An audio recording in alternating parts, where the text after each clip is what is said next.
안녕하세요. 시알국어 양혜진입니다. 오늘은 종탑 아래에서 설명을 하도록 하겠습니다. 자, 천재박 고1 국어 교과서는 151쪽을 펼쳐 놓으시고요.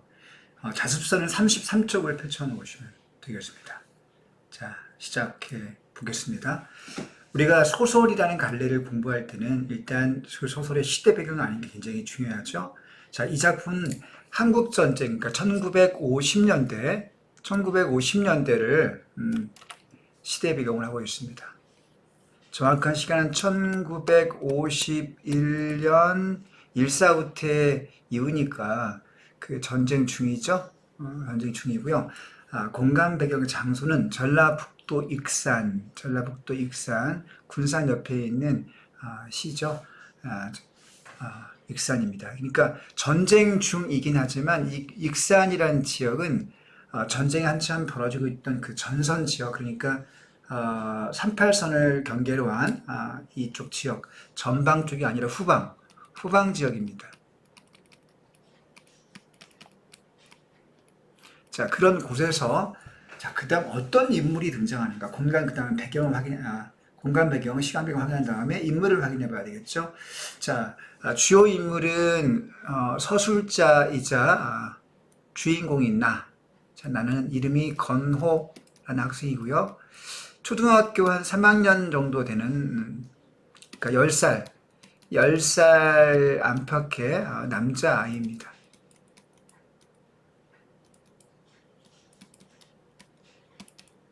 자, 그리고 건호와 같은 또래 여자아이, 그 계집애가 또 하나의 중요한 등장인물이죠. 그 계집아이는 이름이 명은이라는 여자아이입니다.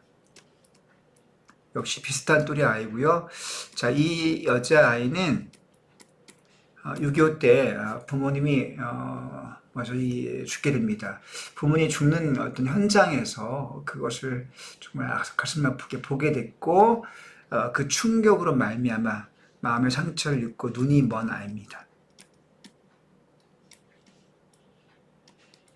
자, 이런 두 아이가 주인공이라는 점을 우리가 염두에 두고 이 작품을 이해해야 되겠는데요. 자, 둘이 만나서 어떤 이야기가 벌어질까요? 자, 궁금하네요. 자, 그리고 둘 사이에 벌어지는 사건은 이제 우리가 찾아가 봐야 되겠습니다. 자, 교과서에 실려있는 부분은 처음부터가 앞에 부분 좀 빠져 있고요. 앞부분의 줄거리를 교과서에 앞에 실어놨기 때문에 그 부분을 확인을 해 봐야 되겠습니다. 자, 앞부분 줄거리 확인해 볼게요. 환갑이 된 초등학교 동기들이 모여서 모계 운동장에 모여 앉아 모깃불을 피워놓고 돌아가며 옛날 이야기를 하시게 합니다. 자, 마지막 순서로 평소에 입이 무겁기로 소문난 최건호가 나서서 어린 시절의 사랑 이야기를 하겠다고 합니다.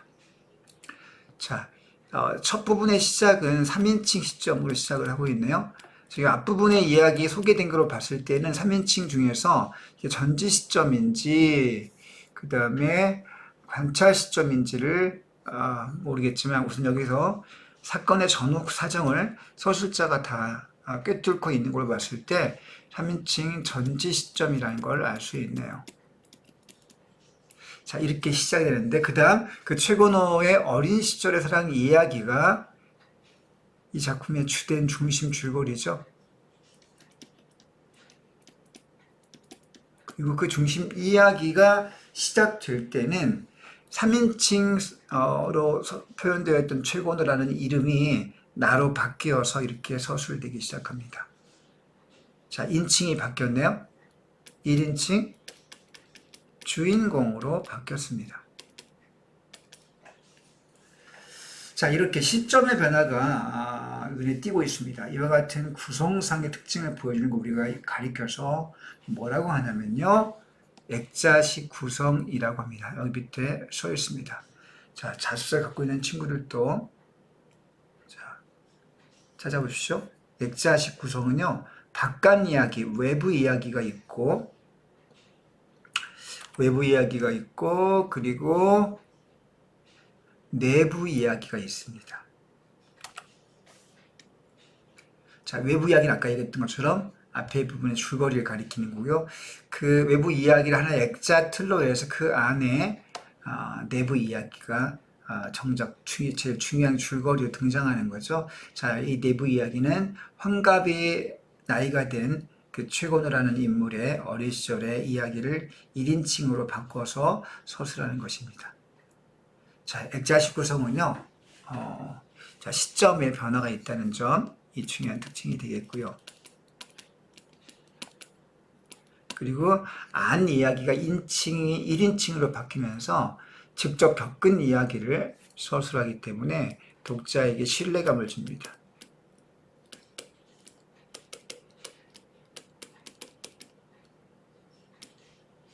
믿음직한 만한 이야기인 거죠. 자, 그런 특징이 있다는 걸 우리 먼저 기억을 해두고 시작하면 되겠습니다. 자, 그 외에 뭐 주제나 표현상 특징 같은 것들은 이따가 다 끝나고 정리를 하도록 하겠습니다. 자, 이제 발단 부분의 이야기를 시작합니다. 내가 그 계집애를 맨 처음 본 것은 봄빛이 다양하게 내리쬐는 한낮이었다. 자, 지금 우리가 현대에는 요즘은 쓰지 않는 그런 그 사투리라든가 아니면 우리 고유어들이 이 소설 속에는 자주 등장하고 있는데요. 그래서 생소하기 때문에 뜻이 조금 파악하기 어려운 경우도 있고, 그래서 문제도 많이 나오고 있습니다. 우리가 주의해서 기억해 둬야 되겠네요. 다양하게라는 말은요, 다양하다. 자, 일단 계절은 봄이네요, 봄. 자, 봄볕이라고 써 있습니다. 봄볕. 그 계절은 봄이라고 할 수 있고, 그 봄 햇볕이 따뜻하게 내리쬐는,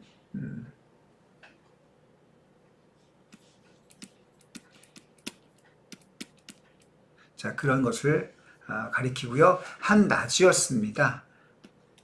자, 아침에 등교하면서 길가에 멍석을 펴는 짝눈이 아저씨를 봤기 때문에 나는 그날도 하굣길, 자, 한 시간은 지금 봄의 한낮이고요. 자, 서술자이자 주인공인 나는 아침에 등교할 때 짝눈이 아저씨를 봤습니다. 이 짝눈이 아저씨는 자, 어떤 사람이냐면요. 여기 뒤에 나옵니다. 만세주장, 그러니까 술 만드는 집, 막걸리를 만드는, 술을 만드는 그 양조장, 여기서는 만세주장이라는 이름으로 쓰입니다. 만세주장, 주장이라고 하는 건 술 만드는 집을 가리켜요. 만세주장이 일하는 아저씨인데요.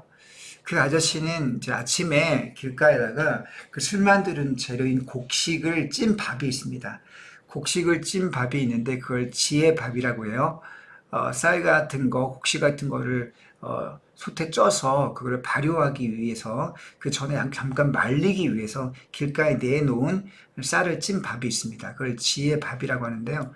그 지혜밥은 당시 한국 경쟁 당시에 먹을 게 귀하고 가난했기 때문에 아이들이 너무 빈곤하고 먹을 게 귀하니까 학교 오가는 길에 그걸 훔쳐서 먹곤 했다는 거죠.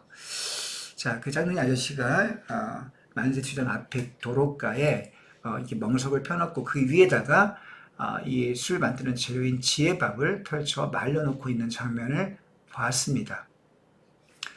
자, 이 얘기는 그 지혜밥을 훔쳐 먹을 수 있는 좋은 기회인 거죠. 지혜밥을 훔쳐 먹으려고 합니다.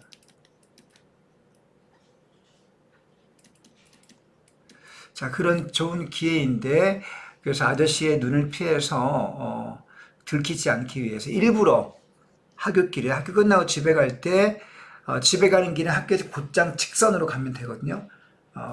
그런데 일부러 내거리 하나를 건너서 집을 애돌아서 삥 돌아서 일부러 돌아서 집으로 가고 있습니다. 그래서 학교에서 바로 집으로 가지 않고 딴 길로 새서 경찰서 앞을 지나가고 그 다음 시청 앞을 지나갑니다. 자, 이 시청 앞에서 왜 가지 않고 발걸음을 멈추었을까요? 멈춘 이유가 있네요. 자, 시청 담벼락에는 담벼락을 따라 길게 잇대어 세워놓은 게시판이 붙어 있는데 그 게시판에 시청 게시판에 큼지막한 벽보들이 더덕더덕 붙어 있습니다. 자, 어떠한 벽보들이 붙어 있을까요? 자, 그것은 지금 전쟁 중이기 때문에 전쟁의 현황을, 즉 전황을 알리는, 자, 전황, 전쟁의 상황이죠. 최근에 전황들이 주먹덩이만한 붓글씨로 짤막짤막하게 적혀 있는 것입니다. 당연히 사람들은 그 전쟁 소식에 촉각을 세우고 있기 때문에 그 앞에 사람들을 한참씩 붙들어 세우고 했다는 말을 하고 있습니다. 자, 이 얘기는 전쟁의 사람들의 삶에 어떤 가장 중요한 어떤 그 양상으로 자리 잡고 있다는 거죠. 어쩔 수 없는 부분이죠. 왜냐하면 죽고 사는 문제이고 또 국가의 운명이 걸린 일이기 때문에, 자, 그래서 전쟁이 사람들의 삶에 깊숙이 침투해, 전쟁이라는 비극적인 어떤 상황이 사람들의 삶에 깊숙이 침투해서 내면화되고 있다는 것을 우리가 이 시청과 벽보를 통해서 알 수 있는 거죠.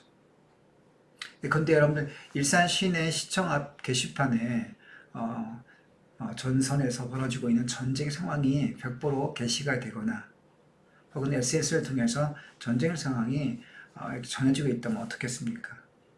굉장히 우리 일상의 삶을 지배하게 되는 그런 상황이 되는 거죠. 자, 예컨대 그 내용이 어떤 내용들이 적혀 있냐면요. 국군 1사단이 평양에 입성했다. 자, 당시에 전쟁 초기에는 남한에 이 군대가 많이 밀렸지만 나중에 메가더 장군의 인천 상륙작전으로 전세가 역전되어서 북한 측으로 밀고 올라갔죠. 자, 1사단이 평양에 입성했다. 자, 국군과 유엔군 청천강. 그러면 청천강은 압록강 이전에 황해도 이쪽에 있는 강이죠. 압록강 바로 밑에 있는 강입니다.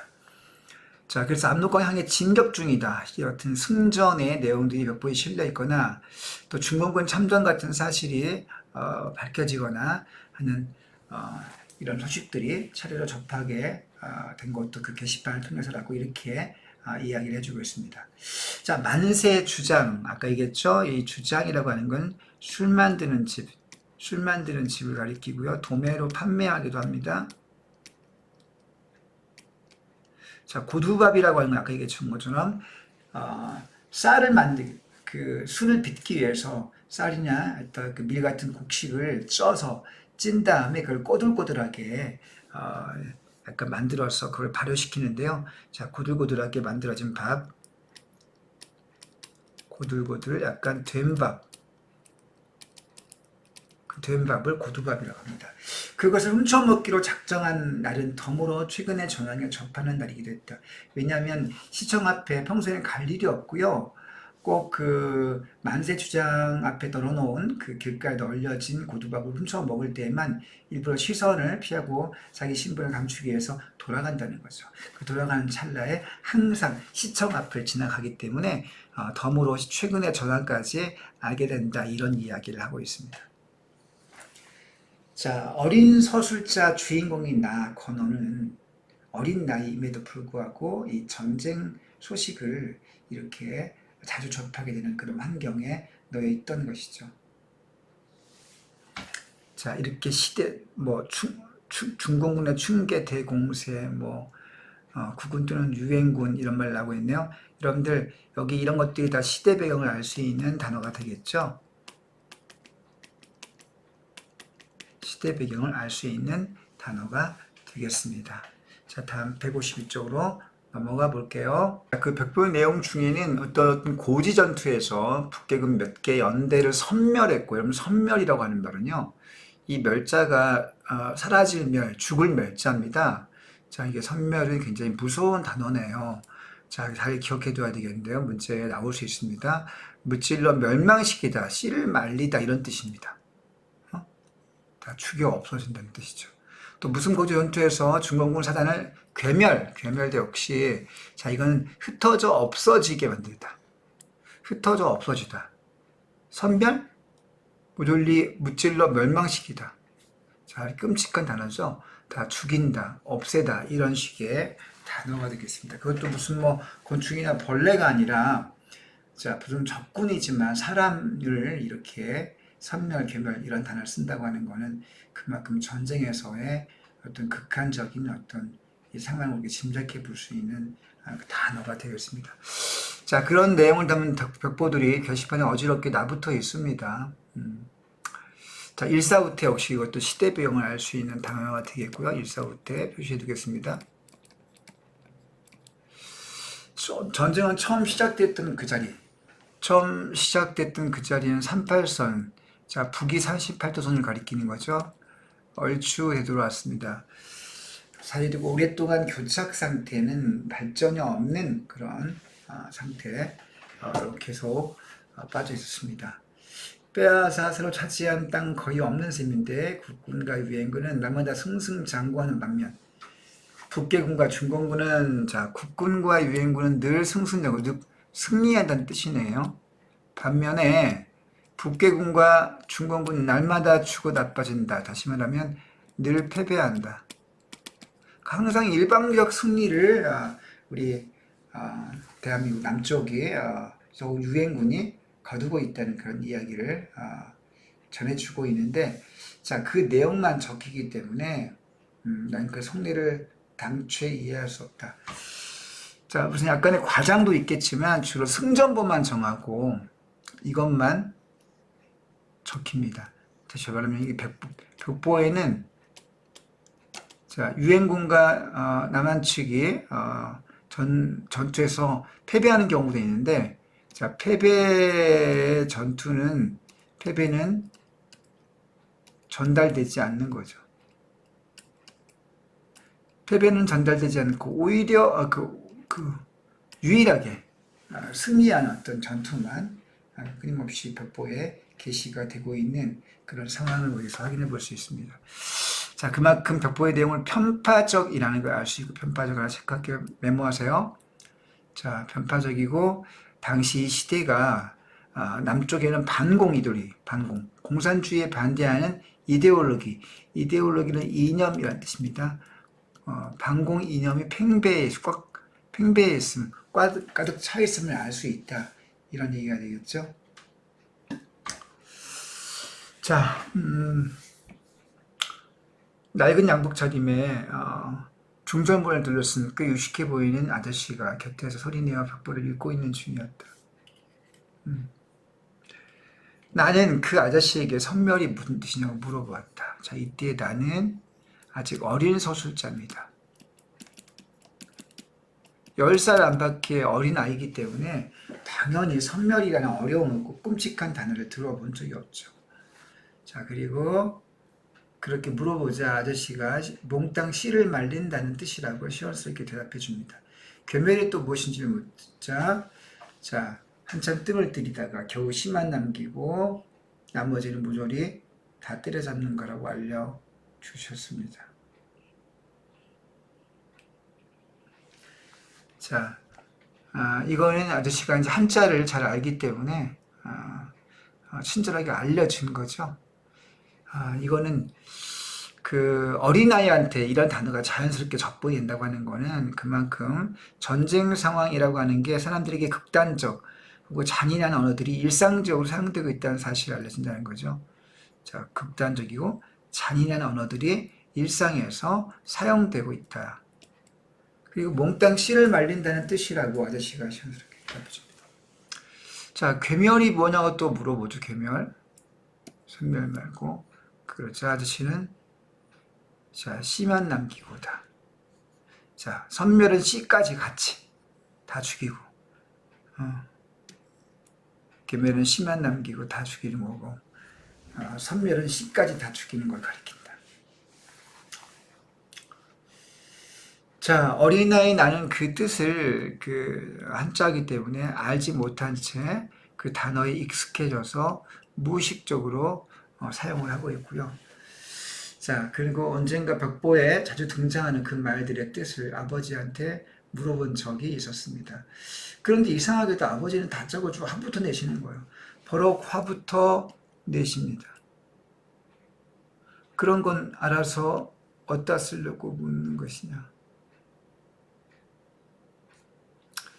자, 욕설이나 다름없는 상스러운 말이니까 굳이 알 필요가 없다고 사정없이 윽박지릅니다. 이 아버지는 왜 앞에는 아저씨처럼, 자, 여기서 아버지는 아저씨와 상반된 태도를 보여주네요. 아저씨는 친절하게 알려주는 반면에 아버지는 화를 내십니다. 왜 그랬을까요? 아버지의 시각에서 어린아이들이 이렇게 냉혹하고 잔인한 전쟁의 실상을 모르기를 바랐기 때문에, 우리가 우리말에 모르는 게 약이라는 표현이 있죠. 모르는 것이 훨씬 마음의 상처를 주지 않거나 정신적으로 더 낫기 때문에 알려주지 않는 그런 상황임을 알 수 있습니다. 아버지는 매번 그런 식이었어요. 자, 이 얘기는 아버지에게 좀 불만이 있다는 사실을 우리가 확인해 볼 수 있네요. 뒷부분에서 좀 정리할 내용 확인하고 넘어가겠습니다. 소설의 발단 부분에서는 그 배경이 제시가 되면서 그 배경의 시대적 같은 그 의미 같은 것들을 정리할 필요가 있는데, 역시 문제 많이 나오기 때문에 여러분들 주의하셔야 되겠습니다. 자, 한번 확인해 볼게요. 자, 밑에 보겠습니다. 이 작품에 드러난 시대적, 사회적 배경이 어떤가를 확인해 봐야 되겠죠. 자, 아이들이 그 주인공 건호 나가 쥐의 밥을 훔쳐 먹을 정도로 아주 가난한 시대 상황을 알아볼 수 있죠. 자, 밥을 훔쳐 먹을 정도로 전쟁으로 인한 굶주린 사람들, 자, 그런 시대였다는 거. 자, 두 번째, 또 전쟁이 오랫동안 교착 상태에 빠지자 당시 시청 앞에 붙은 게시판을 통해서 알 수 있듯이 편파적 보도가 그렇게 있었다는 사실이죠. 자, 그 다음 세 번째, 어린아이에게도 선멸, 괴멸 이와 같은 잔인하고 폭력적인 단어들이 일상적으로 사용되고 있다. 사실을 확인해 볼 수 있죠. 자, 이걸 통해서 전쟁 상황이 잘 표현되고 있고요. 자, 그 다음에 오른쪽 보겠습니다. 자, 이 작품의 공간적 배경에 대해서 한번 살펴볼게요. 이 작품의 공간 배경은 전라북도 전북 익산이라는 지역이죠. 여기 나와 있습니다. 전북 익산이 공간 배경인데, 전라북도는 당시 38선에서 좀 떨어진 지역이기 때문에 후방 지역이라고 볼 수 있겠습니다. 자, 이런 전북 익산 후방 지역에서 이 지금 주인공과 그 다음에 명은의 이야기가 전개되고 있는데, 후방 지역임에도 불구하고, 멀리 떨어진 곳임에도 불구하고 아이들에게까지, 순수한 아이들에게까지 그 영향이 간접적으로 미친다는 사실을 알 수 있습니다. 그만큼 전쟁의 폭력성과 어떤 문제성이 굉장히 심각하게 일상을 지배하고 있다 라는 것을 우리가 확인해 볼 수 있겠네요. 자, 이게 발단 부분에서 작가가 배경과 또 인물의 생각을 통해서, 그 어린아이 나의 건호의 의식을 통해서 드러내고자 하는 바일 것입니다. 자, 그럼 다음 페이지 넘어가 보겠습니다. 표를 내야 되겠습니다. 워낙 교과서에 실려있는 부분이 길기 때문에 자세히 이제 검토할 시간이 우리가 없고요. 발단 부분은 중요하기 때문에 지금 자세히 설명했고, 이제부터는 조금 더 속도를 내겠습니다. 자, 이제 그 쥐의 밥을 훔쳐 먹으려고 집으로 돌아가는 하굣길에서 집으로 직진하지 않고 일부러 시내로 돌아갑니다. 시내에 돌아서 그 만세 주장으로 가는 거죠. 자신의 동선을 숨기기 위해서. 자, 그 과정을 지금 말하고 있는데요. 그때 그 과정에서 익산군청을 지나갑니다. 자, 익산군청, 실제 지명을 사용하고 있네요. 자, 이건 작품의 사실성을 높이기 위한 목적인 거죠. 자, 체크해 놓고 넘어가겠습니다. 자, 그러면서 그 중간에 익산군청 근처에 익산군수 관사가 있습니다. 자, 그 관사가 있는 곳, 관사는 그 군수가 살고 있는 집입니다. 집 공간, 집인 거죠. 관리들이 묵을 수 있는 그 집입니다. 그 집 앞에 담장 내부가 훤히 들여다보는 철책이 있고요.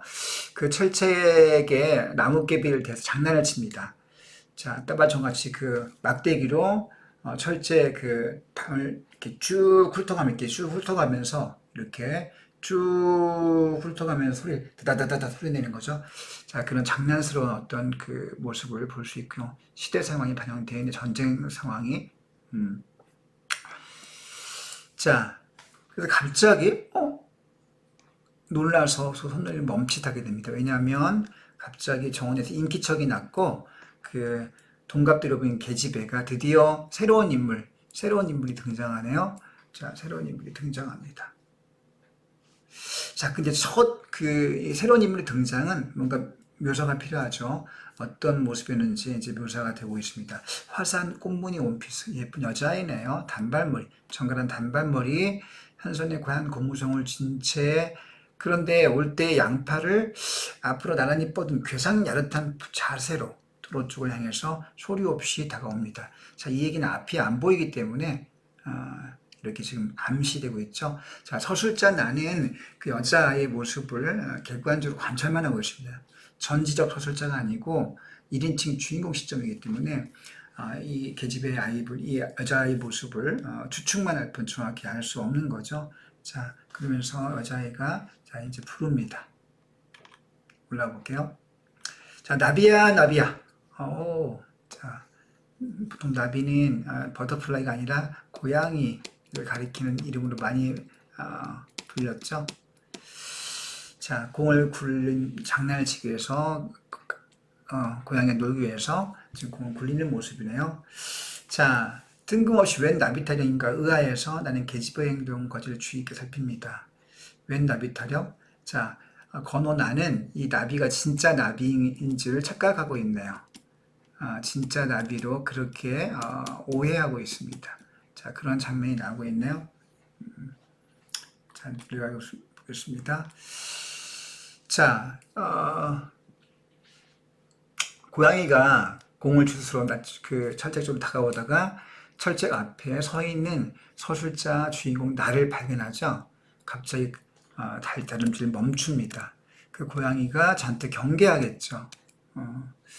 나는 뾰족한 근거도 없으면서 옷차림과 용모만으로 계집애를 대뜸 서울 아이라고 단정해버렸습니다. 자, 여자아이는 서울 아이로 단정됐습니다. 정확히 서울인지 아닌지는 알 수 없죠. 이거 그냥 추측일 뿐입니다. 자, 그러므로 문제 혹시 나온다면 이 계집의 아이는 서울 아이다 라고 단정할 수 없습니다. 자, 그리고 서울 얘기들은 제 아무리 똑똑한 척 해봤자 모르는 게 너무 많아 탈이라고 속으로 비웃었다. 멀쩡한 고양이를 나비라 부르다니. 자, 그러면서 서술자가 서울 아이들에게 굉장히 부정적인 시각을 갖고 있고요. 그 다음에 어떤 우월감을 갖고 있네요. 그때 인기척을 느낀 그 계집아이 소녀가 물어봅니다. 거기 누구라고 이렇게 누구지? 라고 이렇게 의아해하죠. 자, 그러면서 위아래 입술을 연방 닮았거렸다. 여러분, 닮았거리다. 단어 주의해야 되겠습니다. 닮았거리다. 자, 문맥을 보았을 때 보면 입술을 뭔가 아래 위로 이렇게 뭐라 그럴까요? 지금 나옵니다. 밑에 표시해 놓으세요. 입술이 가볍게 열리고 닫히는 모습을 표현하고 있습니다. 자, 계집의 행동을 훔쳐보다 들킨 것이 창피해서 나는 슬금슬금 뒷걸음을 치기 시작합니다. 자, 나의 첫 번째 도망칩니다. 왜? 훔쳐보다 들킨 것을 창피해하는 거죠. 그렇죠. 일부러 의도한 것은 아니었지만 우연히 훔쳐보게 된 거죠. 자, 다음 페이지로 누구 한 번 더 물어봅니다. 소녀는 그 앞에 서 있는 누구 인기척을 내는 나가 누군지 궁금했기 때문에 약간 두려움에 사로잡혀서 물어보는 거죠. 자, 그래서 날카로운 목소리를 냅니다. 자, 눈길을 앞에 고정한 채. 자, 그리고 나는 손에 든 나뭇개비를 땅바닥에 내팽개치면서 단박질을 달리기 하기 시작하는 거예요. 자, 주랭랑을 놓기 시작합니다. 당달봉사다 하면서 난 속으로 부르짖습니다. 여러분, 당달봉사가 뭘까요? 당달봉사는 눈뜬 장님. 그러니까 겉으로 보기엔 장립이 아닌 것처럼 보이죠. 겉으로는 멀쩡한데 실질적으로는 장님인 그런 사람을 가리키는 말이 되겠습니다. 자, 순간의 놀라움이 나로 하여금 만세 주장 지혜밥을 훔쳐 먹으려던 나의 애초의 계획을 까맣게 잊도록 만들었다. 원래 여기를 지나쳐서 만세 주장이 들려서 몰래 살걸 삼가서 지혜밥을 훔쳐 왕창 먹고 도망쳐야 되는데 너무 놀란 나머지 밥을 훔쳐 먹으려던 애초의 계획을 깜빡 잊도록 만들었습니다. 자, 그리고 그날 밤이 깊도록, 그날 밤이 되는 시간이, 자, 그런데 그 여자의 모습을 까먹은 게 아니고, 그 시고도 곱상한 얼굴, 아마도 예쁜 얼굴인 거죠. 그 화사한 옷맵시, 머릿속에 떠나지 않습니다. 자, 그날 밤에 서술자 나의 심리가 어떻습니까? 굉장히 잊지 못하고 있죠? 잊지 못하고 있습니다. 자, 자, 그 다음 달라 볼게요. 여기서는 지금 이제 요거 정리하고 넘어가겠습니다. 날개 부분에 이런 질문이 있습니다. 왜 밤이 깊은 시간까지 소녀의 모습을 나는 잊지 못하고 있을까? 왜 잊지 못하고 있을까? 그 이유는 무엇일까요? 자, 소녀가 눈뜬 장님이라는 사실을 관심을 끌었고요. 두 번째는 자기 또래 예쁜, 자, 그 아이가 예뻤기 때문에 예쁜 소녀가 호기심이 생긴 겁니다. 장님이라는 사실에 대한 관심과 예쁜 여자이라는 것에 호기심, 이 두 가지가 소설자 내가 머릿속에서 그 여자의 모습을 잊지 못하는 이유가 되는 거죠. 자, 그리고 그날 밤이 지났습니다. 자, 다음날, 이튿날, 시간이 바뀌어요. 여러분, 시간이 바뀌는 거 주의해서 기억해둬야 됩니다. 소설에서는 시간과 장소의 변화가 굉장히 중요한 의미를 지니기 때문에 시간과 장소가 바뀌고 또 인물도 바뀌죠. 자, 이런 것들을 주의해서 체크해둬야 되겠습니다. 학교가 끝나기가 무섭게 곧장 익산 군수관으로 달려갑니다. 왜? 소녀를 보고 싶어서. 강한 호기심 때문에. 자, 당연하죠. 자, 가보니까 관사 정원에 똑같은 상황이 되풀이되고 있습니다. 자, 계집애가 양풀을 앞으로 이렇게 나란히 한 다음에 자, 고양이한테 공을 던지면서 공놀이를 하고 있는 모습이 또 보이는 거죠. 또다시 야옹이가 나를 발견하고 경계심을 발동합니다. 자, 그런 장면 부분 다음 볼게요. 나비야, 나비야. 아마도 저천 넘어 낯선 사람의 경계심 때문에 나비라는 놈은 정원수 가지 위에 올라가서 자, 숨긴 채 야옹야옹 울기만 합니다. 자, 나는 퉁퉁거리는 가슴을 애써 누리면서 철책 틈새로 손을 넣어 공을 집어 들었습니다. 자, 어제는 어떻게 했죠? 어제 같은 경우는 그냥 도망쳤죠. 단박질해서 도망갔습니다. 너무 놀란 나머지. 훔쳐본 거에 대한 어떤 자책감도 있었고, 놀라 도망치죠. 자, 그런데 오늘 두 번째 날, 자, 두 번째 이 만남. 오늘 두 번째 만남이죠. 이 두 번째 만남에서는 나의 태도가 바뀝니다. 어제 도망친 거에서 두 번째 만남 오늘, 자, 어제에서 오늘로 바뀝니다. 자, 바뀌면서 어떻게 돼요? 도망치지 않고 어떻게 바뀝니까? 자, 공을 집어 던져 주는 거죠. 공을 집어 주는 그런 행동으로 바뀝니다. 공을 집어들고 계집을 향해 공을 던져주는 그런 행동, 적정으로 바뀌는 거죠. 자, 그러자 그 순간 여자의 반응이 어떤지를 보세요.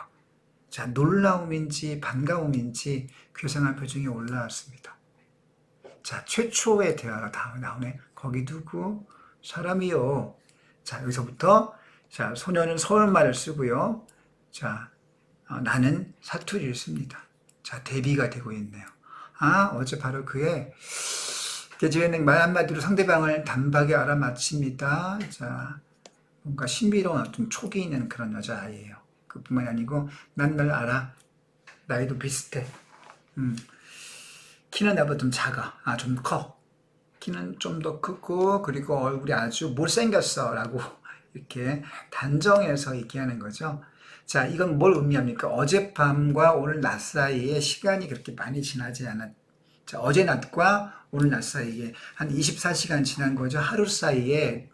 자, 소녀 역시 나에 대한 생각을 하고 있다는 사실을 알 수 있네요. 자, 바로 답이 나왔기 때문에 자, 벌써 소녀가 나에 대해서 관심이 있었기 때문에 그 마음속에 담고 있던 생각과 이야기를 거침없이 지금 이렇게 내뱉고 있는 거죠. 자, 그런 상황이 반복되고 있습니다. 자, 밑에 단 하나 보고 넘어갈게요. 아까 지혜 밥을 훔쳐먹다. 지혜 밥 굉장히 중요하니까 불편하겠습니다. 자, 무슨 쌀, 찹쌀, 맵쌀, 무슨 쌀이죠? 쌀을 물에 불린 다음에 시루에 찐밥.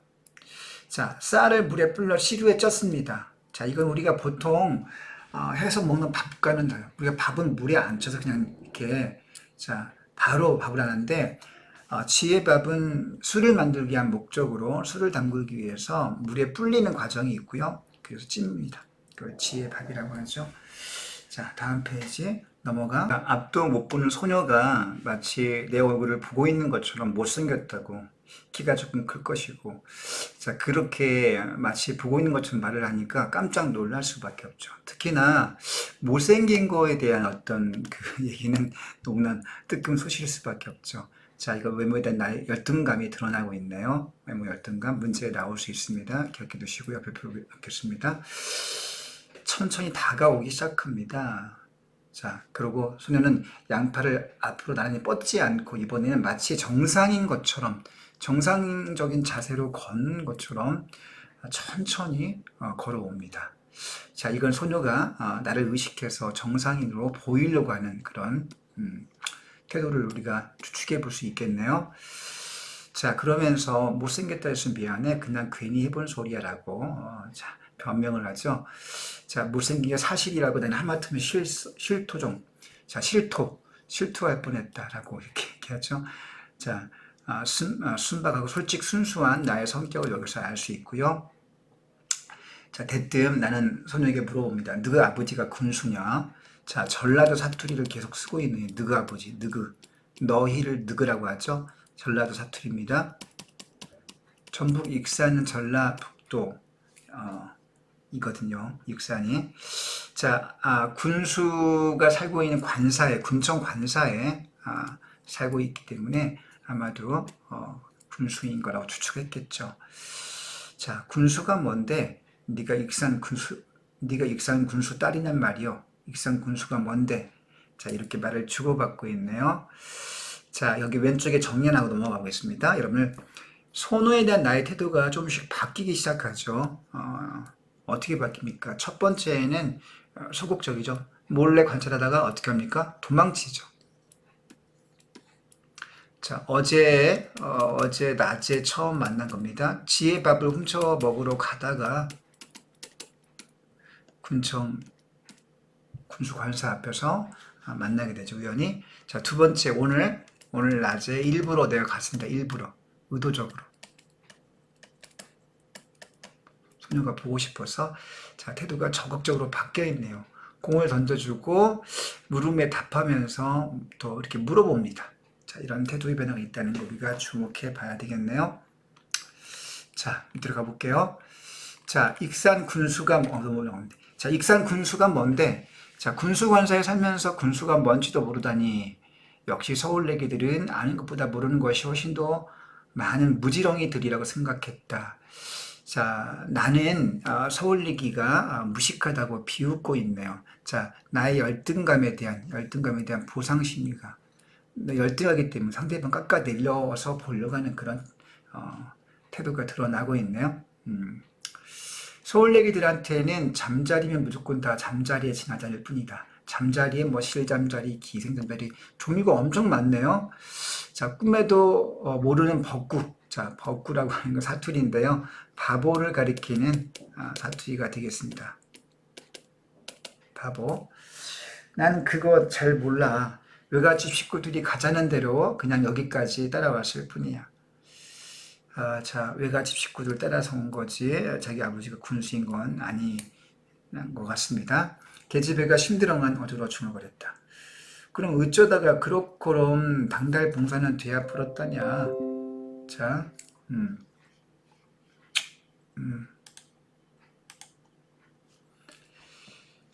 나는 마침내 용기를 내어 간밤부터 줄곧 품어 나온 의문을 입 밖으로 불러냈다.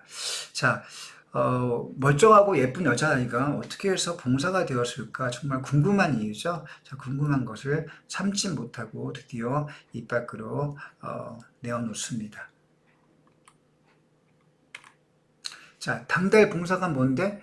역시 서울내기라서 별 수가 없었다. 당달 봉사가 어떤 건지 설명해 주려고 철저하게 바싹 달라붙습니다. 그 순간 뭔가 이상한 낌새가 퍼뜩 느껴지고 나는 반사적으로 고개를 돌려서 왼쪽 관사 쪽을 살펴봅니다. 그때 노파가 보이기 시작하네요. 자, 여기서 사투리 효과라는 거 잠깐 보고 넘어갈게요. 사투리. 자, 순박한 성격을 드러낸다. 순박한 친근감을 드러낸다. 자, 공간적 느낌, 사실감과 현재감을 드러낸다. 중요한 내용이 되겠네요. 꼭 체크해 두시고 필기해 두시기 바랍니다. 자, 다음 페이지 넘어가 볼게요. 노파가 무시무시한 눈초리로 나를 쏘아보기 시작합니다. 나는 당연히 놀랄 수밖에 없죠. 그래서 또 단박질을 쳐 도망치기 시작합니다. 자, 그때 예하고 다급히 부르는 소리가 등 뒤에서 들려왔습니다. 아마도 소녀가 내가 도망치니까 아쉬워서 불렀겠죠. 나는 뒤도 안 돌아보고 진둥한둥 출행당을 칩니다. 자, 진둥한둥 어떤 뜻일까요? 문맥을 봤을 때 매우 급하게 이런 뜻입니다. 자, 체크해 둘게요. 자, 이튿날은 관사 근처에 얼씬도 하지 않습니다.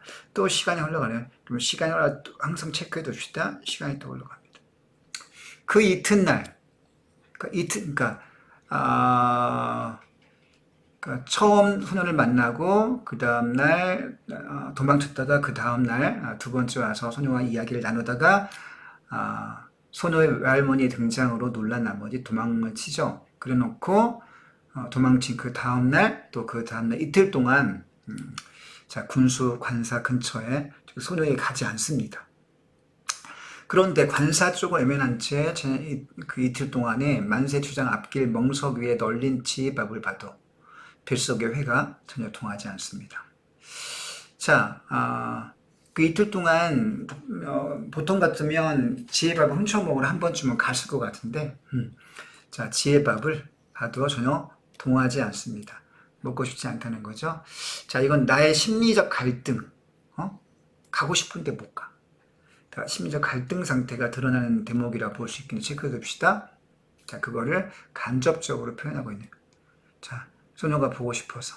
근데 또 노파가 등장해서 자기한테 겁이 났기 때문에 자, 가지 못하고 있는, 가고 싶은데 가지 못하는 그런 마음의 심리적 갈등 상태가 간접적으로 표현되고 있습니다.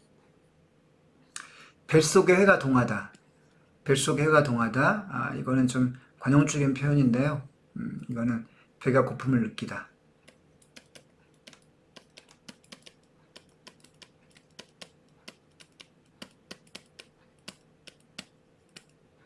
자, 무언가 먹고 싶어서 막 군침이 올라오는 뱃속이 배가 고파지는 그런 것을 뱃속의 해가 동하다는 표현을 씁니다. 자, 먹고 싶은 것도 지밥 훔쳐먹는 것도 떠오르지 않고 오로지 무엇만 생각이 날까요? 그 서울 계집애의 새하얀 낫꽃이, 자, 이건 낫꽃은요 얼굴 표정을 가리킵니다. 얼굴 표정. 그러니까 얼굴이 예쁘다는 뜻이 아니고 그냥 얼굴 표정을 가리키는 말입니다. 자, 끊임없이 눈에 밟히는 바람에 그렇지 않아도 재미를 못 붙여 애를 먹던 학교 공부가 한결 더 부실해집니다. 공부도 관심이 없고 오로지 그 여자애만 머릿속에 가물가물 거리네요. 자, 그리고 교과서에는 그 다음에 중략 부분이 중략이 되어 있고요. 그 부분을 줄거리로 압축해서 소개해 주고 있습니다. 자, 어떤 내용이 나왔는지 볼게요. 자, 군수관사에서 주량량을 놓은 지 사흘 만에 나는 다시 군수관사를 찾아갔다가 명언이 외할머니를 만나게 됩니다. 자, 아까 여기 이틀 동안 못 갔죠? 여기. 이틀 동안 안 가지 않습니까? 그 다음날. 자, 찾아갔다가 외할머니를 드디어 만나게 되고요. 그 외할머니가 뜻밖에도 명언이가 병원에 입원했다. 근데 이때 여러분 이 입원은요 무슨 큰 사고를 당한 게 아니라 아이들이 가끔씩 열나거나 토하거나 해서 병원에 실려가는 경우 있잖아요. 자, 그런 소식을 듣게 되죠. 자, 그러면서 말동무가 되어준 거 고맙다 라고 합니다. 자, 타지에서 익산으로 온 그 여자아이가 그동안 친구가 없었죠. 친구가 한 명도 없었는데 최초로 생긴 친구가 바로 나 건호였기 때문에 외할머니 당연히 그것을 감사할 수밖에 없는 상황입니다. 자, 자주 놀러 오란 말을 하죠. 그리고 부모가 한꺼번에 죽는 것을 보고, 자, 그리고 놀라운 사실을 얘기해 줍니다. 부모가 두 분이 한꺼번에 죽는 전쟁 때문에 아마도 그 피난 가다가 중간에 뭐 이렇게 그 뭐죠? 어, 비행기 총에 맞아서 미군 비행기에 총에 맞아서 오인 받아서 죽는 경우도 있었고요. 그 다음에 뭐 북한군 인민군의 충격을 받고 죽는 경우도 있고 아무튼 그런 것을 목격을 합니다. 그걸 본 나머지 명은은 그 충격으로 눈이 멀어요. 여러분 그때 이제 이 눈이 먼 거는 정신적 충격 상처 때문이죠. 정신적 충격으로 정신적 충격 그로 인한 어떤 몸의 반응이라고 볼 수 있겠습니다. 자, 그런 사실을 드디어 당달봉사가 될 수밖에 없었던 그 사실을 명언이 할머니로부터 명언이가 병원에 입원하는 그 사실 그 동안에 찾아갔다가 우연히 듣게 됩니다. 그리고 명언이 할머니가 당부를 하죠. 명언이 앞에 있을 때는 절대 부모 이야기 하지 말고 사람 죽고 죽이는 이야기 하지 말고 장례 이야기 꺼내지 말고 세 가지를 금지 요청했습니다. 부모 얘기, 사람 죽고 죽이는 얘기, 장례 이야기를 하지 말아달라고 부탁합니다. 자, 그 다음 볼게요. 전개 3. 명언이 퇴원에 예정된 날은 때마침 주일이었습니다. 자, 우리 식구들은 서울에서 피난 내려온 막내 이모의 전도 덕분에 수복 직후부터 이때 수목은 여러분 서울을 북한군의 소나기에서 서울을 되찾은 것을 그 사실을 가리킵니다. 그러니까 서울을 탈환, 쉽게 말로 서울 탈환, 서울을 북한군의 수중으로부터 서울을 탈환하는 것을 수복이라고 합니다. 자, 이거는 1950 자, 그죠? 1950년 9월 18일의 사건이었죠. 자, 지금 현재 여기 이 사건 그 명은과 나의 이야기가 좀 전개되고 있는 이 군산에서의 이 장면의 사건들은 수복 직후 그 이후 그 이듬해 1951년 봄입니다. 그러니까 수복 그 전에 9월 달부터 그 봄 사이 약간 시간이 흐른 그때인 거죠. 자, 그때부터 교회에 다니기 시작했습니다. 교회 사찰인 딸구머니 아버지가 사찰은요 교회에서 허드렛 일을 해주는 사람을 가리킵니다. 허드렛 일이라는 그런 사람을 가리키죠. 자, 딸구머니 아버지. 자, 참 이름이 재밌죠? 이건 별명인 거죠. 딸구머니. 자, 딸고만이라고 하는 건 딸 그만 낳으라는 뜻을 지은 이름이고요. 아마도 이 딸고만이 아버지라는 분이 교회 사찰로 있으면서 아이를 낳을 때 아이가 계속 딸만 낳으니까 딸 그만 낳고 싶고 아를 낳게 해달라는 그런 교회 소망에서 딸의 이름을 딸고만이라고 지었다는 거죠. 자, 그런 좀 재밌는 어떤 그 별명이 붙었네요. 딸구머니 아버지가 힘차게 울려대는 종소리에 이끌려. 자, 이런 종소리 요즘은 듣기 힘들죠. 옛날에는요, 이 도해지의 교회 교회 지붕 끝에 맨 위에 종을 달아놓고 종을 울리곤 했습니다. 그 소리가 되게 댕댕댕 굉장히 신비한 느낌으로 들리죠.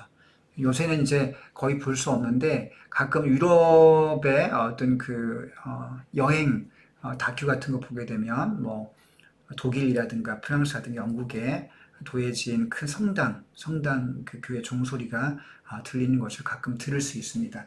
그런 걸 상상해 보면 되겠네요. 굉장히 신비로운 느낌이 주죠. 자, 그 이끌려서 나는 주일 아침에 신관길로 향하곤 합니다. 자, 이때 내가 볼게요. 자, 주일학교 반사의 지시에 따라서 나는 예배 도중 죄를 고백하는 기도를 드렸습니다. 자, 반사는요, 교회 주일학교 선생님. 교회 가면 어른들의 예배가 있고, 어린이와 학생들은 뭐 초등학생, 중학생, 고등학생 이렇게 그 나이 또래에 맞는 그 반편성이 되어 있는데요. 그 반별로 아이들이 모여서 성경 공부도 하고 그러는데 그 가르친 선생님을 반사라고 합니다. 그러니까 교회 선생님인 거죠. 그 지시에 따라 예배 도중 죄를 고백하는 기도를 드렸는데요. 자, 그때 그 반사는 호라비, 이북 피라민 출신인데 철물제를 운영하고 있던 그런 호라비 반사였습니다. 매주 공과 공부는 성경 공부를 가리켜요. 성경 공부가 끝날 때마다 한 주일 동안 저지른 죄를 모조리 고백할 것을 강요하곤 했습니다. 자, 강요했다는 얘기는 뭐야? 부정적 시각을 알 수 있네요. 이런 것도 좀 체크해 둡시다. 자, 전에는 만세 주장, 지혜밟고 훔쳐 먹은 죄와 어쩌다 길에서 주운 돈을 주전부리에 사용한 죄의 따위가 내 고백 기도의 주된 내용이었는데, 명언이를 만난 후에 당달봉사라는 나쁜 말을 사용한 죄가 당달봉사에 대해서 죄를 고백하는 그런 기도가 들어갔네요. 자, 명언에 대한 반성의 태도가 드러나고 있습니다.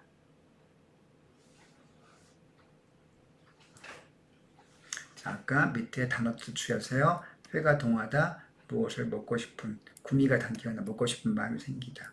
얕고 감정 변화가 얼굴의 표시, 얼굴 표정을 가리켜. 얼굴 표시, 얼굴 표정이죠. 자, 수복은 서울을 탈환하는 것을 가리킵니다. 그렇죠? 자, 사찰, 교회 시설물을 관리하는 신도, 판사, 교회 학교 선생님을 가리킵니다.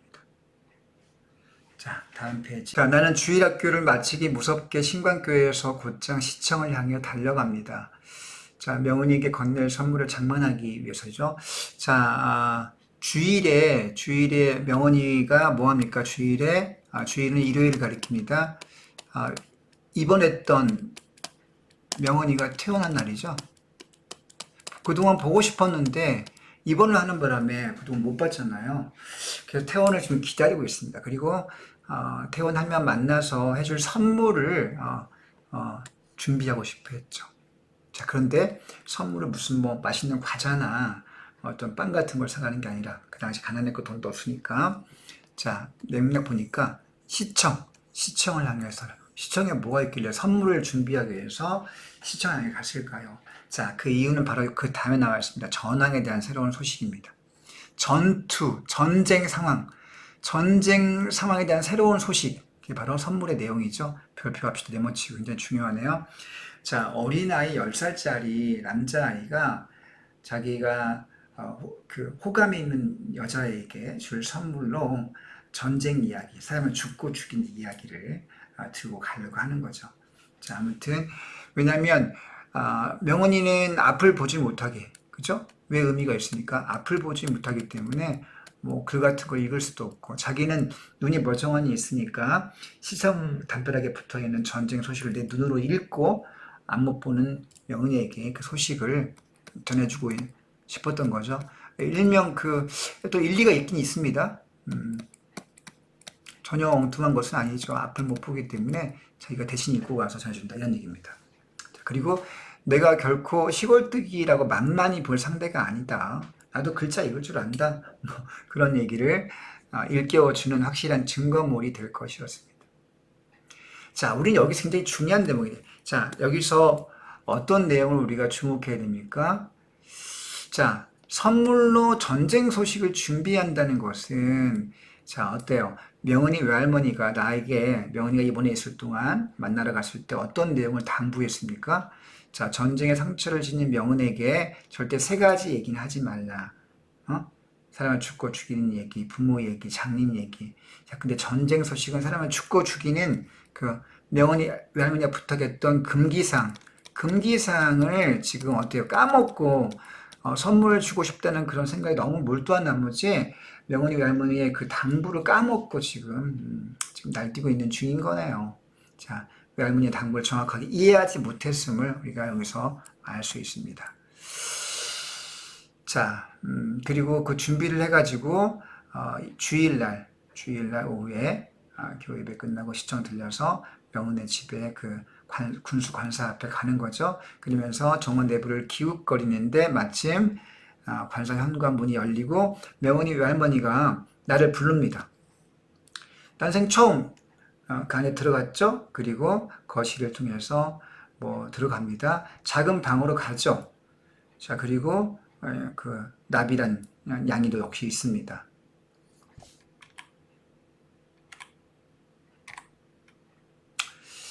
자, 명운이는 얇고 부드러운 차렵 이불로 턱밑까지 가린 채 반듯한 자세로 누워 있습니다. 아직 퇴원은 했지만 아직 몸이 지금 완전 회복된 건 아니죠. 이 퇴원 후에 명은이가 작은 방에 자기 방에서 들어 누워 있습니다. 눈에 띄게 야윈 모습이에요. 그래서 전부 다 예뻐 보입니다. 참, 눈에는 뭐만 보인다고 지금 눈꺼풀에 콩깍지가 씌인 거죠. 그래서 예뻐 보입니다. 나는 희죽희죽 웃기부터 합니다. 좋으니까요. 자, 명은이는 보이지 않는 눈을 내 얼굴에 맞추려고 내 웃음소리조차 머리를 움찔거립니다. 자, 할머니가 천천히 놀다 가라 가면서 수정과와 과자를 남겨두고 내려가죠. 자, 명은이 할머니가 방에서 나가기를 기다린 나는 할머니가 방 밖으로 나가자마자 선물 보따리, 그쵸? 네모 쳐보세요. 자, 최근에 전황에 관한 소식을 풀어놓기 시작합니다. 트루먼 대통령이 당시 미국 대통령인데 메가더 사령관 있죠? 메가더 원수는 당시에 누구였습니까? 그 유엔군의 사령관 원수였죠. 유엔군 총사령관 중에 해임했다. 이런 소식부터 의정부 전투에서 국군과 미군이 북괴군을 포위해서 섬멸했다. 이렇게 또 얘기합니다. 금기를 어긴 거네요. 명언이 너 선멸이 무슨 말인지 알아? 몽땅 씨를 말린다. 다 죽여 없앤다. 이런 뜻이요. 그때 명언이는 초점을 눈에 그죠? 그때 초점을 잃은 채 나를 바라보던 그 눈, 그죠? 눈이 안 보니까 눈이 갑자기 휘둥그레집니다. 어이구, 충격받은 거네요. 충격받은 겁니다. 자, 명언이 그 같은 반응을 이를테면 저보다 훨씬 아는 게 많은 상대에 대한 우러름의 표시. 자, 우러름의 표시로 그렇게 오해합니다. 오해. 명언이가 나의 이야기를 들으면서 내가 건호가 똑똑하구나 라고 그렇게 받아들인다고 오해한 거죠. 그래서 나는 더욱더 신떠름, 신나서 실컷 마음대로 하는 걸 신떠름이다. 꼬부라진다, 열중하다. 자, 이런 뜻입니다. 내친 김에 나는 미군 철의 삼각티 전투, 이건 지금의 경기도 북부에 있는 철원을 가리킵니다. 철원 지역의 평야, 그 철원 평야가 있는데 조금만 분지입니다. 분지 거기에서 자, 미군이 중공군을 괴멸, 또 괴멸, 이런 식의 단어를 계속 들려주네요. 자, 여러분 여기서 우리가 정리할 게 하나 있습니다. 이 전황 이야기, 지금 시험에 많이 나오기 때문에 선생님이 발표할게요. 여러분 필기하세요. 내가 전한 선물 보따리 전황 소식의 의미가 무엇인지 반드시 정리해야 되겠습니다. 첫 번째, 내가 명은에 대해서 좋은 의도로 도움을 주기 위해서 모를 거니까 호의에, 호의가 뭡니까? 좋은 의미란 뜻이죠. 자, 전쟁에 대해서 모를 거니까 모르는 거 알려준 건 좋은 거 아닙니까? 그런 호의의 의미가 있고 나한테는요.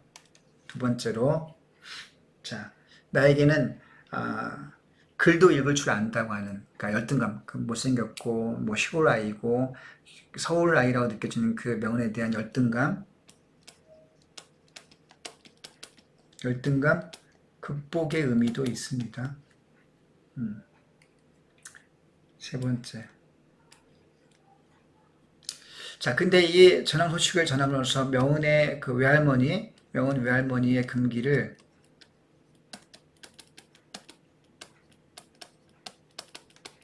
어기게 되는 그런 잘못을 저지르게 되죠. 금기를 어긴다.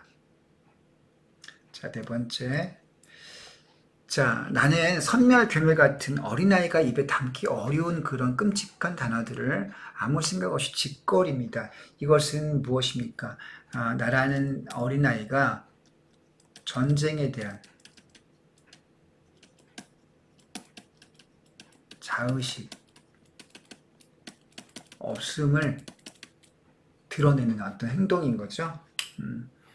왜냐하면 그런 선멸, 괴멸 같은 단어를 마음껏 짓거리는 걸 봤을 때 여러분 10살짜리 아이가 뭐 야 북한군을 섬멸했대, 괴멸했대 이런 말을 그냥 아무 생각 없이 하는 거죠.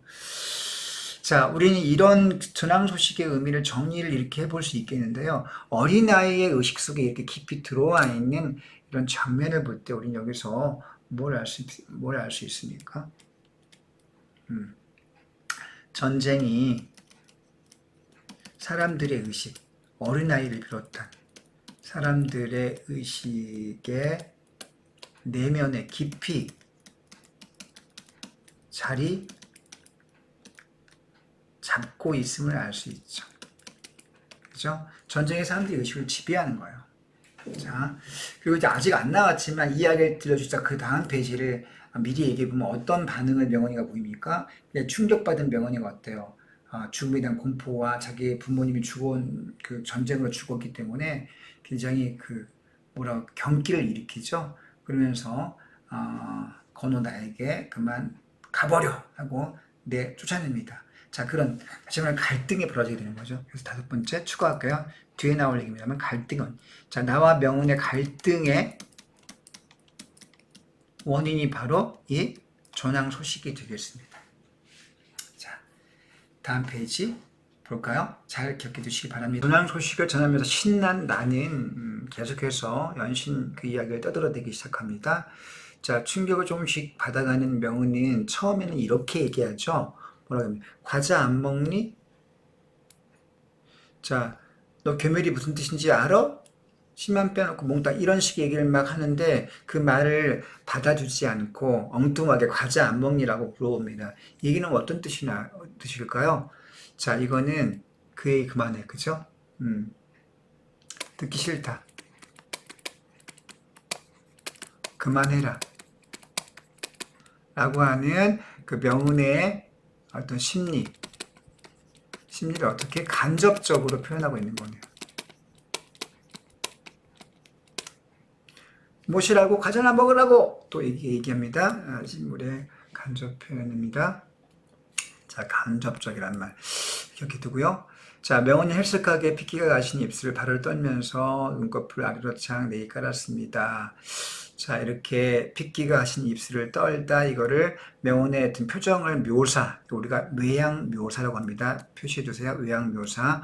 자, 이런 외양 묘사를 통해서 명언의 불편함과 그다음 내면 갈등이 드러나고 있습니다. 자, 외양 묘사를 통해서 인물의 심리와 내적 갈등을 드러내고 있다는 점 기억해 두십시다. 자, 그러면서 지금 분위기가 심상치 않음을 조금 이렇게 감지한 내가 아무 눈치코치 없이 쟁반의 과자들을 걸터들이기 시작합니다.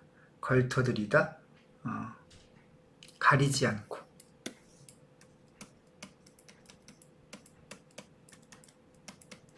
가리지 않고 휘몰아서.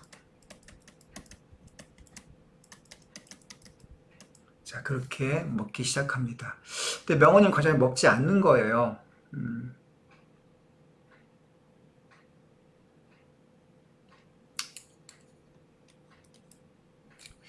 자, 이런 일이 있었습니다. 자, 명언이는 단 하루 사이에 놀라울 만큼 기력을 되찾았습니다. 이튿날 또다시 여러분들 또 장소, 시간이 또 바뀌었죠? 이런 거 주의합시다. 정원에서 나비와 함께 공놀이를 시작했습니다. 자, 지금 여기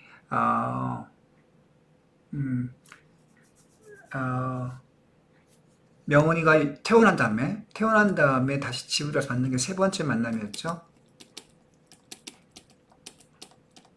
태어난 후 주일날 명훈의 방에 올라가서 만나서 이야기 나눈 거, 이건 세 번째 만남입니다. 그 다음날, 자, 네 번째 만남이 더 이어지네요. 자, 체크해 둡니다. 자, 나를 피해 정원수위로 숨어버린 나비를 대신해서 얼른 공을 집어 돌려준 다음에 또다시 득이에 찬, 만족해하거나 뽐내는 어떤 태도입니다. 목소리로 그날치의 선물, 또 선물? 자, 이 선물의 의미가 뭡니까? 전황 소식이었죠. 자, 지금 얘가 사태 파악을 못하고 계속 지금 사고를 치고 있네요. 영국군 29여단 글로스터 대대가 사투 끝에 또 춘공군을 물리쳤다, 무찌렀다. 전쟁 이야기를 또 하고 있네요. 그죠? 자, 그런 이야기를 해주고 있습니다. 자, 밑으로 가볼게요. 자, 시청자 게시판에서 공지로 외운 벽보 내용을 뜻도 모르는 채, 뜻도 모르는 채 앵무새처럼, 그죠? 그렇게 옮겨주면서 반응을 살펴봅니다. 아니나 다를까 명운의 소나기에서 힘이 풀리면서 공이 잔디밭으로 굴러떨어집니다. 자, 소나기에서 힘이 풀리다. 또 한 번 내적인 충격을 우리가 알 수 있는 대목이네요. 자, 이건 내적 갈등이 행동을 통해서 드러나는데 명운의 심리가 역시 간접적으로 표출됩니다. 우리가 이런 식의 인물 제시 방식을 인물 심리 제시 방식, 그런 직접 제시와 간접 제시 두 가지 방식이 있죠. 이거는 인물의 심리를, 즉 내적 갈등을 겪고 있는 명운의 심리를 어떻게 행동 묘사를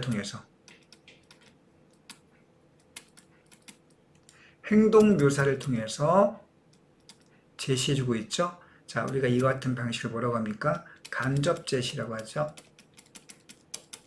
독자는 행동 묘사를 통해서 심리가 어떤가를 추리하거나 우회적으로 정리해야 되기 때문에 우리가 이런 걸 가리켜서 간접 제시 방식이라고 합니다. 자, 그리고 명운의 그런 반응을 난 일종의 감동으로 받아들였다. 일종의 감동의 표시로. 자, 오해한 거죠. 우리가 이거를 아전인수격의 해석, 자객의 이로운 대로 아전인수 표시해 둡시다. 이렇게 해석하는 거죠. 자, 나는 곧장 다음 소식으로 넘어갑니다. 자, 이야기를 또 덧붙여서 하네요. 중부전선 임진강 전투에서 우리 국군이 역시 국군이 중공군을 격퇴했다. 자, 이렇게 말하자. 드디어 듣기 싫단 말이야. 제발 그만두란 말이야. 라고. 자, 명은이가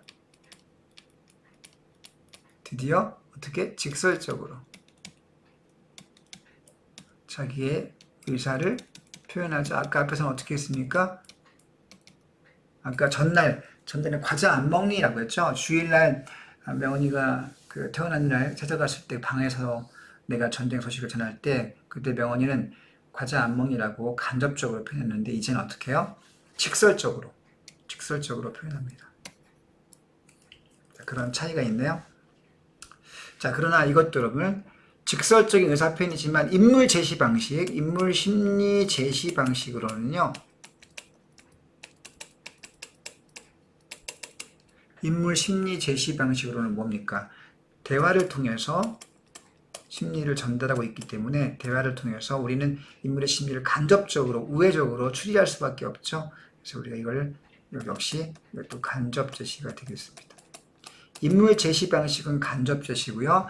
명언이가 자기의 어떤 의사를 표현하는 태도는 직설적인 거죠. 자, 그러면서 소리를 내지르더니 갑자기 잔디밭에 퍼져버리다 아무렇게나 주저앉죠. 아무렇게나 편하게 주저앉습니다. 전혀 예상치 못한 돌발 사태가 벌어진 거네요. 왜냐하면 그동안 꽤 좋아했는데 왜 갑자기 주저앉는 거지? 어안이 벙벙해질 수밖에 없는 상황이 되네요. 나는 어찌할 바를 모릅니다. 자, 이렇게 사태 파악을 못하는 어린 서술자 주인공 나는 명은에게 도움을 주고자 호의에서 전하는 소식을 전하고 있는데 명은이가 전쟁에 상처가 있다는 것을 할머니한테 외할머니에게 듣긴 했지만 그걸 까먹으면서 갈등이 커지는 그런 상황으로 치닫고 있습니다. 자, 제 투녀가 어떤 반응을 더 보일까요? 자, 다음 페이지 볼까요? 꼴도 보기 싫어 가란 말이야. 참다 못한 명은이 드디어 크게 화를 내는 상황이 되네요. 자, 이런 소리를 지르자 명은이 외할머니가 뛰어나왔습니다. 그죠? 가라니까 가는 수밖에 달리 도리가 없네요. 영문을 아직도 모르는 채로 관사를 빠져나옵니다. 자, 나는 생각해보죠. 대체 무엇이 그렇게 손깔머리를 그토록 버릇 집어놓았는지, 벌어집다. 여러분, 벌어집다? 무슨 얘기예요? 크게 파헤쳐 놓다. 표시하세요. 크게 파헤쳐 놓다. 당최 알다가도 모를 일이다. 아직까지도 그 내막을, 그 명언의 반응의 그 이유를 이해하지 못하고 있는 상황입니다. 내 호의가 무시당한 채 관사 근처에 앞으로 두 번 다시 얼씬도 하지 않겠다 다짐했. 자, 갈등이 커지고 있네요. 나는 길바닥의 돌멩이를 발뿌리로 힘껏 걷어차 버립니다. 여기까지는 갈등이 계속 커지고 있네요, 서로. 자, 명언이 외할머니의 신신당부를 기억해서 언뜻 되살려낸 것은, 드디어 기억해냈네요. 기억 표시해서. 동그라미. 집에 거반 다다를 냈을 무렵. 집에 거의 다 왔을 무렵에서야 생각이 난 겁니다. 그래, 맞아. 할머니가 외할머니 그렇게 얘기했지. 사람이 죽고 죽이고, 사람은 죽고 죽이는 이야기 하지 말라. 자, 그 중에서 세 가지 당부 가운데 두 번째 당부를 어긴 거예요. 첫 번째는 무슨 당부였죠? 부모 이야기. 두 번째는 죽고 죽인 이야기. 세 번째는 장님 이야기. 자, 시청각 게시판을 기웃거리는 버릇이 내게서 영영 떠나게 되리라는 것을 나는 그때 퍼뜩 이감할 수 있었다. 드디어 깨닫고 뭐합니까? 여기서 반성하거든요. 반성. 벌써 반성해. 갈등 끝에 벌써 반성을 해요. 야, 되게 빠르네요. 자, 게시판에 가서 기웃거리는 목적이 무엇이었습니까? 이 전쟁 소식을 들어서 자기가 기억해 읽은 다음에 앞을 못 보는 명훈에게 선물로 주려고 기웃거렸던 거죠. 근데 그것이 명훈에게는 상처가 되는 이름을 드디어 알았기 때문에, 그죠? 자기가 잘못했음을 알게 된 거죠. 그래서 다시는 그곳을 가지 않겠다 라고 다짐하게 됩니다.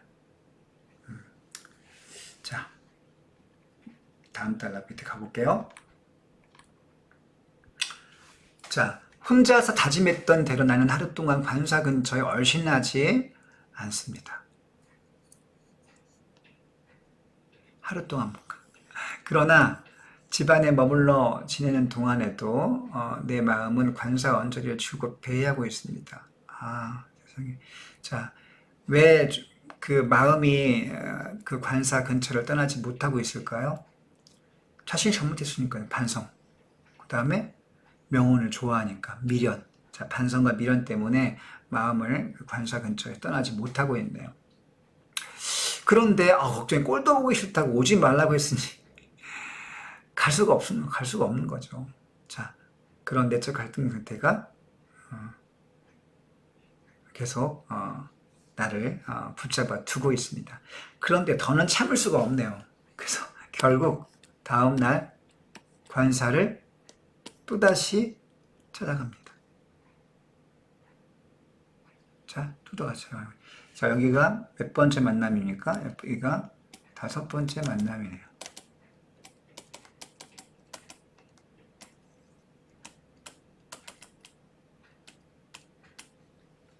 자, 5번째 만남은 4번째까지 정신 못 차리던, 그죠?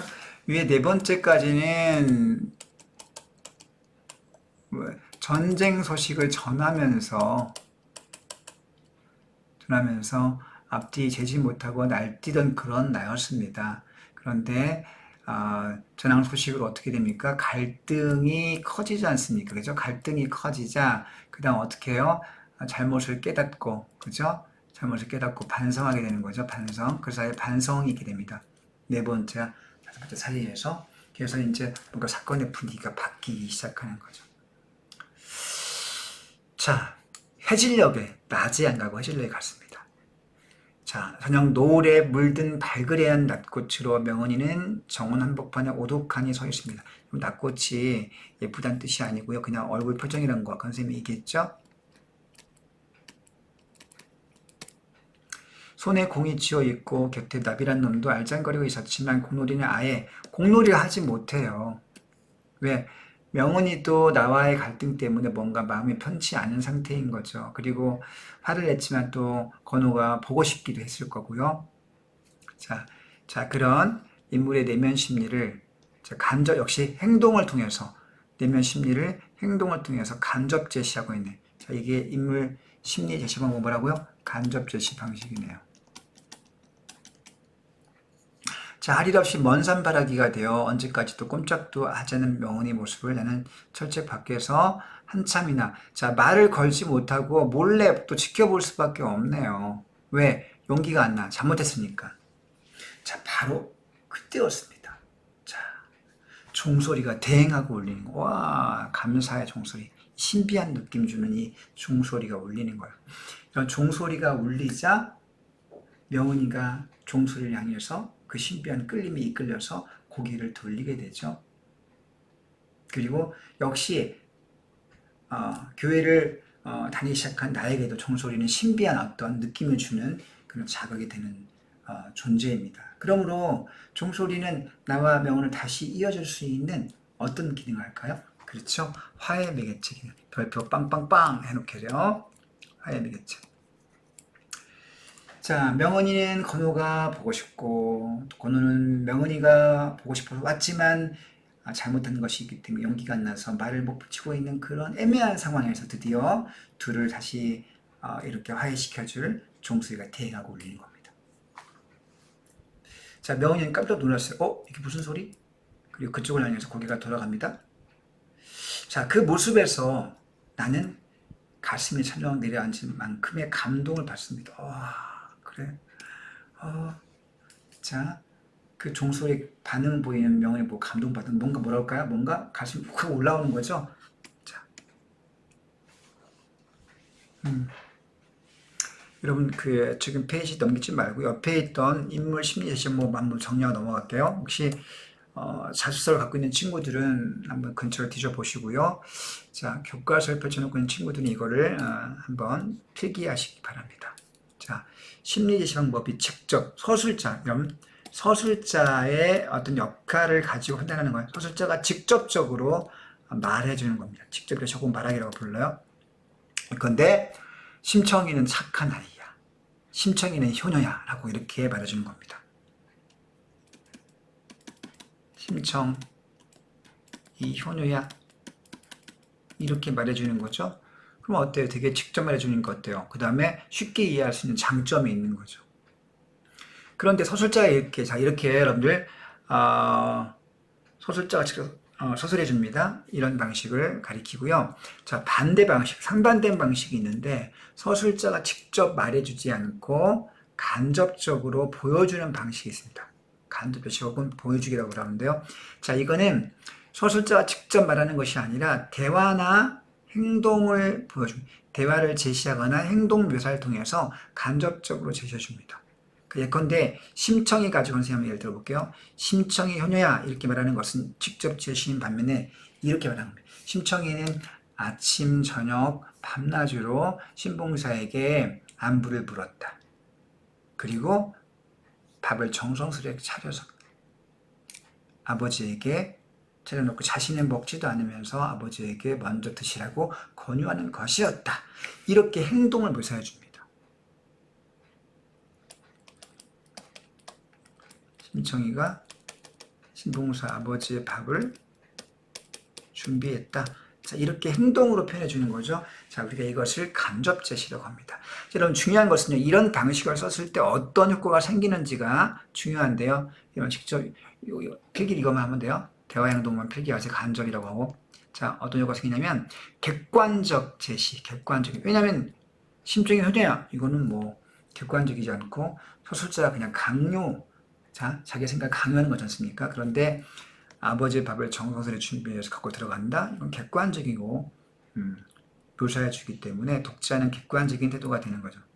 그리고 이것 때문에 극적인 긴장감.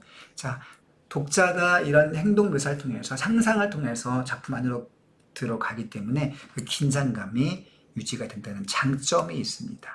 예, 중요하네요. 자, 이런 뜻인데 여러분들 기억해 두시기 바랍니다. 자, 다음 페이지 넘어가 볼게요.